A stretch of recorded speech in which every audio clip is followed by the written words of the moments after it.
पण देवा जाण्याच्या अगोदर काय कर, एकदा तरी भेट दे. आणि जो परमात्मा एकदा भेट देतो त्याचं नामस्मरण काय करायचे, कसं करायचे.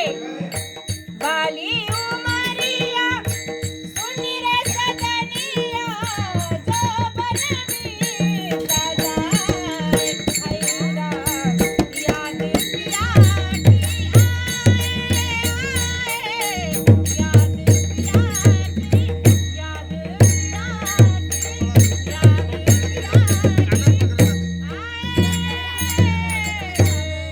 त्याची लावू त्याची लावू आणि खरं उभी ठेव इथं.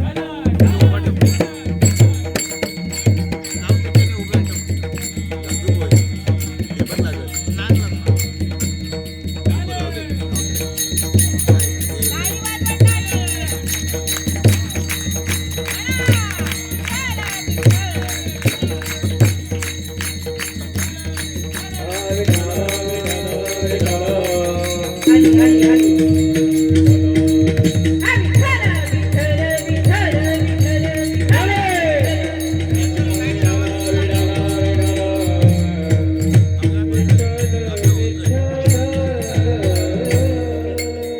तुमच्याकडच्या लाईटीला पण परमार्थ आवडत. हा ढवळ्या शेजारी पवळ्या बांधावर वान नाही पण गुण लागला का, वान नाही पण गुण हा लागला. लाईटीला पण आवडत. ती म्हणते मी हळदीला राहते, मी सप्त्याला राहणार.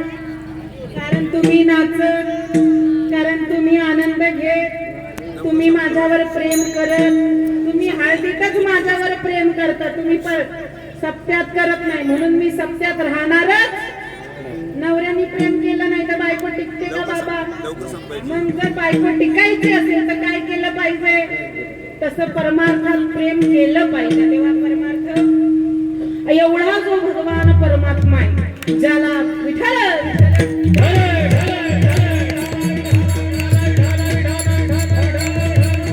मग असं ज्या देवाला म्हणायचंय की आज जाने की जिद ना करो यूं ही पहलू में बैठे रहो, तो देव यावा आणि मग त्या देवाचं नामस्मरण मोठ्या प्रेमाने करावं.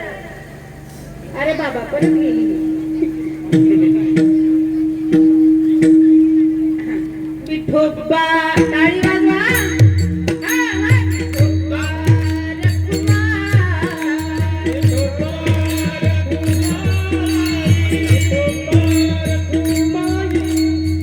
टाळी वाजवणार का, टाळी एक जोरात. जय हो. विठोबा रखुमाई.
अजिबात जेवले नाही. आपण डबल जेवले असं वाटतंय. एकादशी दुप्पट खाशी. तुम्हाला कुणा कुणाला एकादशी आहे? नाही ना. मग जेवले होते का सकाळी? जेवले होते. मग म्हणा छत्रपती शिवाजी महाराज की. आवाजच नाही आला.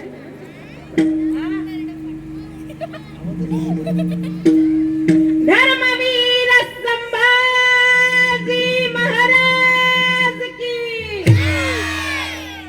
जिजाऊ माता की. भारत माता की. गौ माता की. आज के आनंद की. आला तुकोबाराय म्हणतात संतांकडे गेल्यावर कसे आहेत संत? साधू संतांच्या सोबत कलियुगामध्ये जन्म मिळावा, कारण संत दयाळ परम तया साक्षी नारायण. किती दयाळू आहेत संत. देव ज्यांना माफ, ऐका ऐका इकडे लक्ष द्या, देव ज्यांना माफ करत नाही त्यांना संत काय करतात? माफ करतात. बरोबर आहे. ज्या वेळेला संतांकडे कुणीही जा, कसंही जा, देव माफ करत नाही. प्रल्हादाला हिरण्यकश्यपूने त्रास दिला, देवाने माफ केलं नाही. देवाने कंसाला माफ केलं नाही. देवाने रावणाला माफ केलं नाही. पण संतांना कितीही त्रास द्या, मंबाजी बुवांसारख्यांनी, रामेश्वर भट्टांसारख्यांनी, आळंदीच्या ब्राह्मणांनी, पैठणच्या ब्राह्मणांनी, एवढंच नाही, नवऱ्याने त्रास द्या, पतीने त्रास द्या, भाऊकीने द्या, बायकोने द्या, कुणीही द्या, माझ्या तुकोबारायांना किती त्रास दिला. काडीने मारलं, काठ्यांच्या बाबळीच्या काट्या लागलेल्या, तरी सुद्धा संध्याकाळी मंबाजी बुवाला विचारायला जातात, महाराज मला मारलं तुम्ही, आज तुमचे हात दुखत असतील हो. एवढा घोळा असावा का माणसाने? तुकोबाराय किती घोळे होते. संध्याकाळी त्या मंबाजी बुवांकडे जाऊन त्यांना विचारलं, महाराज हात लय दुखत असतील, मी दाबून देतो. किती संत दयाळू आहे. माझ्या नाथ बाबांसारखं महाराज दयाळू असावं का? 21 वेळा विंचवाने नांगी मारावी. गोदावरीत आंघोळ करायला गेले, आंघोळ केल्यानंतर बाहेर निघताना विंचू बुडताना दिसला. बरोबर आहे. मग आपला धर्म आहे माणसाचा काय? एखादा बुडत असला त्याला मानगुटीला धरून त्याला बुडवावं, आपला धर्म आहे. नाही, काय धर्म आहे? त्याला बाहेर. मग विंचू बुडत होता, नाथ बाबांनी हातात घेतला की तो दंश करायचा, बाबा खाली टाकायचे, परत घ्यायचे, परत विंचू नांगी मारायचा, परत 21 वेळा झालं. एकाने विचारलं, बाबा अहो तो विंचू चावतोय तुम्हाला. अरे बाबा तो त्याचा धर्म सोडत नाही, मग मी माझा धर्म कसा सोडू? बायकोच्या पाठीवर यवन मुसलमान येऊन बसला. आपल्या बायकोकडे कुणी बघितलं तरी आपण म्हणतो डोळे काढून, खरंच काढण्याची ताकद आहे का?